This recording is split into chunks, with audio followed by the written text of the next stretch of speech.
আমি থানা থেকে এসআই শামীম বলছি। মোহাম্মদ জনি মোল্লা বলছেন? জি বলছি, কি দরকার? জি, আমি থানা থেকে বলছি। ভালো আছেন? হ্যাঁ, কি দরকার বলেন। জি, আপনার সাথে কিছুক্ষণ কথা বলা যাবে? জি জি বলেন। আচ্ছা, আমি ফোন দিয়েছি, আপনার বাবার নাম তো রুহুল মোল্লা না? আহ, হ্যাঁ হ্যাঁ। আচ্ছা, আপনার এই নাম্বার তো বিকাশ আছে? কি আছে? গত 15 তারিখ সকাল 11:30টার সময় আপনার এই নাম্বারে লাস্টে অনেক থেকে 5,500 টাকা মোবাইলে ক্যাশ ইন হয়েছিল। টাকাটা পাইছিলেন? কিন্তু আপনি কে বলছেন? আমি এসআই শামীম বলছি, শামীম হাসান, থানা থেকে বলছি। কি, আপনার ট্রু কলারে আপনার নাম এসআই শামীম সাইবার ক্রাইম লেখা রয়েছে। আচ্ছা, তার মানে আপনি তো নিশ্চিত হতে পারছেন যে আমি পুলিশ? জি স্যার। আচ্ছা জি, আমাকে একটু তথ্য দিয়ে সহায়তা করবেন। 15 তারিখ সকাল 11:30টায় লাস্টে অনেক থেকে 5,500 টাকা আপনার নাম্বারে ক্যাশ ইন হয়েছিল। টাকাটা পাইছিলেন? না স্যার, আমি তো কোনো টাকা পয়সা পাইনি। আপনি কোনো টাকা পাননি? শিওর?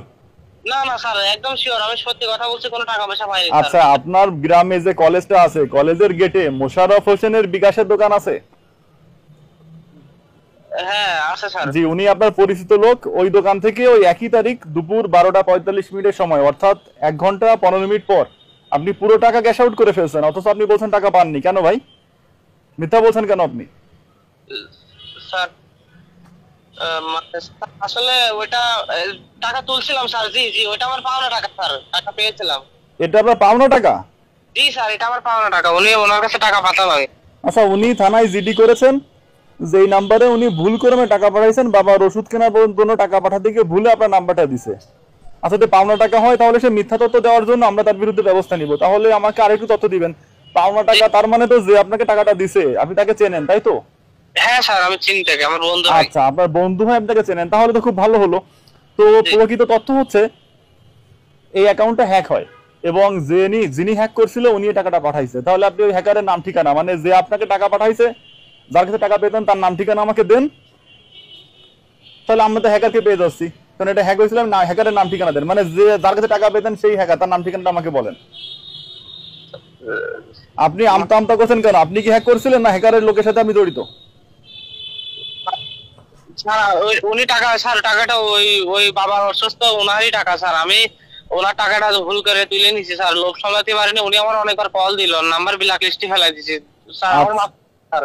আচ্ছা, তাহলে এবার আপনি জায়গা মতো আসছেন। আমি আপনার কে তথ্য বের করার জন্য এটা বলেছি যে আইডি হ্যাক হয়েছিল। উনি তো আপনাকে অনেকবার ফোন দিয়েছিলেন। উনি একটা ওষুধ কোম্পানিতে চাকরি করেন, ওনার বাড়ি হচ্ছে রাজবাড়িতে, উনি আছেন ঝিনাইদাতে, আর আপনি তো যশোরে আছেন। যশোরে টাকাটা ভুল করে চলে গেছে। তো উনি আপনাকে বলেছিল যে ভাই আমার বাবা অসুস্থ, ওষুধ কেনার টাকা পাঠাচ্ছি, হাসপাতালে ভর্তি আছে, এটা বলার পর টাকাটাকে দেননি।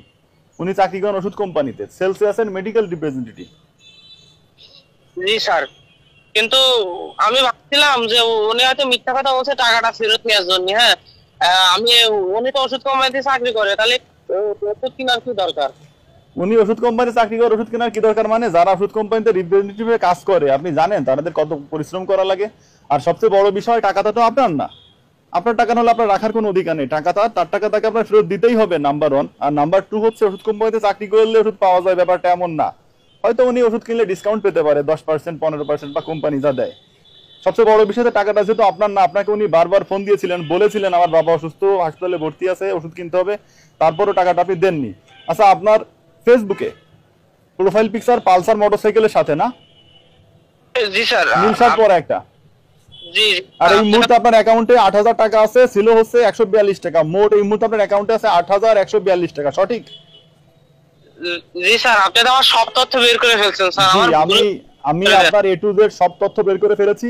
এবার আপনি যদি তার পাওনা টাকা তাকে ফেরত না দিয়ে দেন তাহলে আপনার বিরুদ্ধে আইনগত ব্যবস্থা নেওয়া হতে পারে। স্যার আপনার এই নাম্বারে বিকাশ থাকলে আমি এখনই এই নাম্বারে টাকা পাঠিয়ে দিচ্ছি স্যার, আমার মাফ করে দেন। আমি আপনাকে ফোন দিয়েছি আমার নাম্বার থেকে, আমার নাম্বারে বিকাশ নেই প্রথম। তো দ্বিতীয়ত হচ্ছে, আমার নাম্বারে বিকাশ থাকলেও আপনাকে আমার নাম্বারে পাঠাতে হবে না। যে নাম্বার থেকে আসছে লাস্টে 18, আপনি ওই নাম্বার থেকে টাকাটা, আপনার যে টাকাটা গেছিল ঠিক ওই টাকাটা পাঠিয়ে দিবেন এবং এখনই পাঠাবেন। আমি কল কেটে দিচ্ছি, হয়তো কল থাকলে নেটওয়ার্ক পাবে না। কল কেটে দেওয়ার পর আমি টাকাটা দ্রুত পাঠাবেন। টাকা পাঠানোর পর আপনি কনফার্ম করবেন যে টাকাটা পাইছি, তা না হলে আপনার বিরুদ্ধে আইনগত ব্যবস্থা নেওয়া হতে পারে। স্যার আমি টাকা পাঠিয়ে দিলে আমার নাম্বার, নাম থেকে কেস উঠে যাবে তো স্যার? জি, আপনি টাকা পাঠিয়ে দিলে যদি ওনার কোনো অভিযোগ না থাকে, যেহেতু আপনি টাকা নিয়ে ঘুরাইছেন, আশা করি কোনো অসুবিধা হবে না। তাহলে আপনি এখনই টাকাটা পাঠিয়ে দেন। জি স্যার, আমি এখনই ওই নাম্বারে টাকা পাঠিয়ে দিচ্ছি, আমার মাফ করে দেন স্যার। জি ধন্যবাদ আপনাকে, আমি দ্রুত টাকা পাঠিয়ে আমাকে জানান। ঠিক আছে স্যার, আমি এখনই পাঠিয়ে দিচ্ছি। যদি ভুল নাম্বারে বিকাশে বা নগদে টাকা চলে যায়, তাহলে যে নাম্বার থেকে টাকা চলে যাবে ওই নাম্বারে দিয়ে কাস্টমার কেয়ারে কল করে অভিযোগ জানাতে হবে। যদি অ্যাকাউন্টে টাকা থেকে থাকে তাহলে কাস্টমার কেয়ার থেকে অ্যাকাউন্টটা লক করে দিবে, যদি অ্যাকাউন্টে টাকা না থাকে তাহলে লক করতে পারবে না। তবে উভয় ক্ষেত্রে আপনাকে থানায় জিডি করতে হবে, থানায় জিডি করে আইনগত ব্যবস্থা নিয়ে আপনি আপনার টাকা ফেরত পাবেন। আর আমরা ঝিনাইদহ সদর থানা, আমাদের ঝিনাইদহ সদর থানাতে জিডি, অভিযোগ, মামলা কোনো কিছুতে কোনো টাকা লাগে না। আপনি নির্বিঘ্নে আপনার যখনই প্রয়োজন থানায় চলে আসবেন এবং আপনার যে কোনো প্রয়োজনে বা যে কোনো অপরাধমূলক তথ্য থাকলে আমাদেরকে জানাবেন।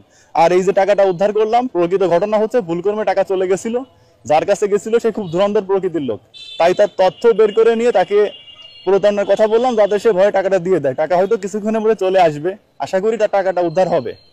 আর সবাইকে জানানোর জন্য লাইক, কমেন্ট, শেয়ার করতে অনুরোধ করছি। ধন্যবাদ সবাইকে।